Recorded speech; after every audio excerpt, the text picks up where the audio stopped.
के ऊपर हम बात करेंगे बिटकॉइन के बारे में, साथ ही में हम यहाँ पर डिटेल्स में बात करेंगे कुछ ऑल्ट कॉइन्स के बारे में एंड अलॉन्ग विद दैट हम यहाँ पे डिटेल्स में बात करेंगे वाजिरिक्स के बारे में। और वाजिरिक्स के साथ में हम बात करेंगे बिट बीएनएस के बारे में।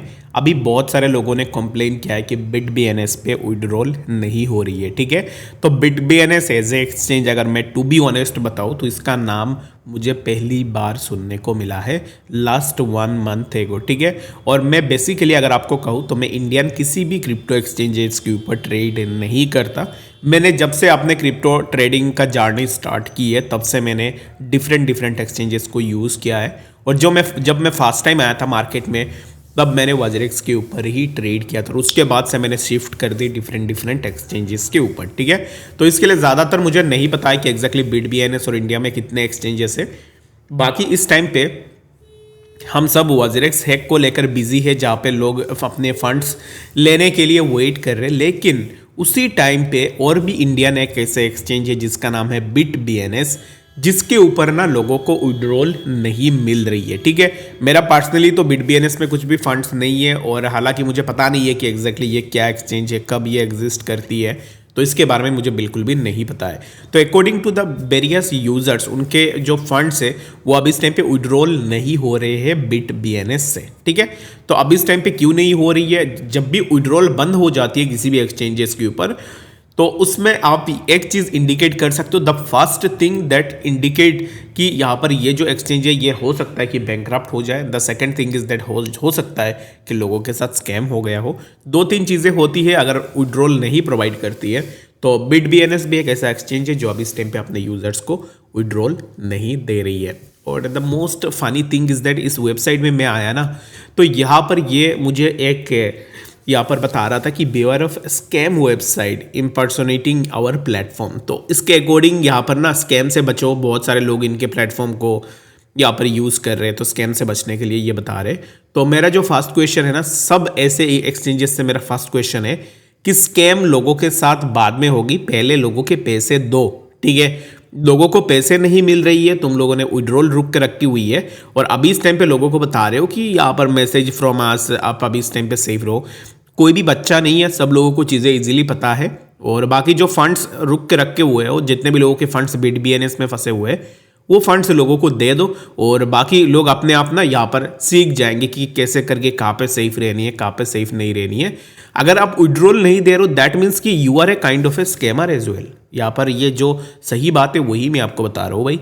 अगर लोगों के पैसे लेके वो आप लोगों को नहीं दे रहे हो, लोग विड्रॉल नहीं कर पा रहे, दैट मीन्स कि आप भी यहाँ पर स्कैमर से कम नहीं हो, क्योंकि बात तो एक ही हुई है ना, पैसे ले लिया लोगों से, अभी वापस लोगों को पैसे नहीं दे रहे, तो वही चीज़ हो गई है। बाकी आप लोग मुझे बताना कि कितने लोग बिट बीएनएस पे अभी इस टाइम पे फंसे हुए हो। मेरा पर्सनली कुछ भी फंड्स नहीं है बिट बीएनएस पे, मैंने इसका नाम भी सुना है 1 मंथ एगो और मैं सोच रहा था कि इसके ऊपर बात करूं या ना करूं, लेकिन कुछ लोगों ने मुझे मैसेज भी किया कि भाई बिट बीएनएस के ऊपर भी आप बात करो क्योंकि इसमें भी विड्रॉल नहीं हो रही है। अगर अभी विड्रॉल ऑलरेडी आपको मिलना स्टार्ट हो चुकी है तो गुड जॉब बिट बीएनएस। अगर नहीं हुई है मुझे कमेंट सेक्शन में बताना, इसके ऊपर हम आने वाले टाइम में भी बात करने की कोशिश करेंगे, ठीक है। अभी बात करते हैं वाजिरिक्स के बारे में कि एग्जैक्टली वाजिरिक्स में क्या चीज़ें हो रही है। तो वाजिरिक्स की जो एसेट्स है, एसेट्स का जो उन्होंने ब्रेकडाउन किया था, इस ब्रेकडाउन में अगर हम देखेंगे तो वाजिरिक्स के पास नियर अराउंड 546.47 मिलियन के आसपास जो है ना यहाँ पर एसेट था, ठीक है। उसके बाद यहाँ पर लिक्विड एसेट जो उनके पास था वो था 558 मिलियन के आसपास। ये जो एसेट है, ये एसेट का कैलकुलेशन मैं तब आपको बता रहा हूँ जब वाजिरिक्स का यहाँ पर टोटल क्लेम्स थे 18 जुलाई को। हैक के बाद वाजिरिक्स के पास ये फंड्स थे, ठीक है, ये फंड्स थे हैक के बाद 18 जुलाई 2024 पे 546.47 मिलियन यूएसडीटी के आसपास, ठीक है। ये वाजिरिक्स के फंड में था, समझना इस चीज़ को। उसके बाद अगर आप देखोगे जब उन्होंने यहाँ पर रीबैलेंसिंग निकाली और बाकी चीज़ें निकाली, उसके बाद ना 546 से डायरेक्टली जो प्रॉफिट है वो हो गई 558 मिलियन के आसपास, ठीक है। यानी कि यहाँ पर 5 to 10 मिलियन के आसपास प्रॉफिट उनको मिल गई। और ये बात मैं तब की कर रहा हूँ जब बीटीसी के प्राइस नियर अराउंड 60,000 62,000 के आसपास कंसोलिडेट हो रहा था। इस चीज़ के बाद बीटीसी में क्या हुआ है कि 50-60,000 से लेके बीटीसी 100K तक गया है। दैट मीन्स कि टोटल क्लेम ऑफ एसेट्स जो है ना अभी इस टाइम पे वाजिरिक्स के पास अराउंड अगर मैं आपको बताऊं तो 800 से लेके 900 मिलियन के आसपास हो चुके होंगे। 800 से लेके 900 मिलियन के बीच में जो एसेट्स है वो अगर इंक्रीज होते हैं, दैट मीन्स की मार्केट तो ऊपर गई है, तो इन दैट केस एसेट की वैल्यू भी ऑलरेडी ऊपर गई है। तो वज्रेक्स को ना अभी इस टाइम पे इजीली पैसे दे देनी चाहिए थी लोगों को। अगर वज्रेक्स देना चाहता है तो इन दैट केस लोगों को इजीली पैसे भी मिल सकते हैं, ठीक है।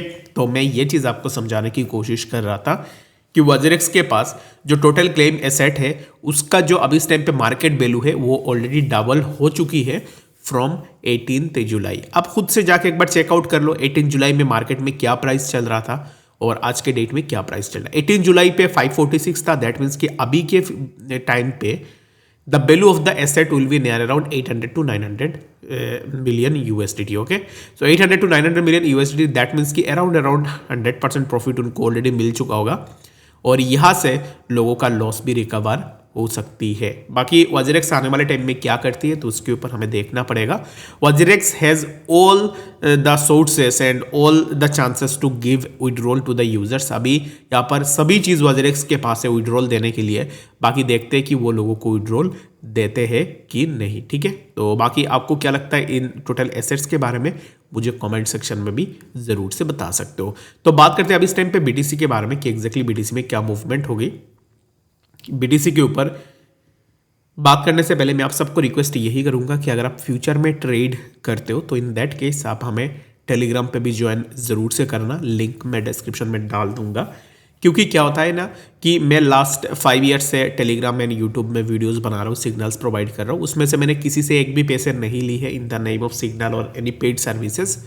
तो मैं अभी तक यहाँ पर चीज़ें फ्री ऑफ कॉस्ट में आपको प्रोवाइड करता हूँ, तो इसके लिए लिंक आपको डिस्क्रिप्शन में मिल जाएगा टेलीग्राम का, वहाँ से जाकर ज़रूर से ज्वाइन करना, फ्री ऑफ कॉस्ट में आपको चीज़ें देखने को मिल जाएंगे। अभी BTC की अगर हम पार्टिकुलरली बात करें तो right now the price of BTC will be near around 100K के आसपास भी हम इजीली वापस जा सकते हैं। और अभी इस टाइम पे प्राइस जहाँ पे चल रहा है इसी जोन पे, यहाँ पर अगर मैं इसको मार्क करूँ, the price can consolidate in sideways and again यहाँ से कुछ इस तरीके का मोमेंटम ले सकता है 101 and later on you can expect कि हमें प्राइस 103 यानी कि $1,03,000 के आसपास इजीली देखने को मिलेगा। तो still I am bullish on BTC और मेरे हिसाब से प्राइस में एक कंटिन्यूएशन अप ट्रेंड हमें देखने को मिलेगी बहुत जल्द। बाकी आप क्या सोच रहे हो BTC को लेकर कमेंट सेक्शन में ज़रूर से बताना। मिलते हैं जरूर अपडेट्स के साथ, तब तक के लिए गुड बाय।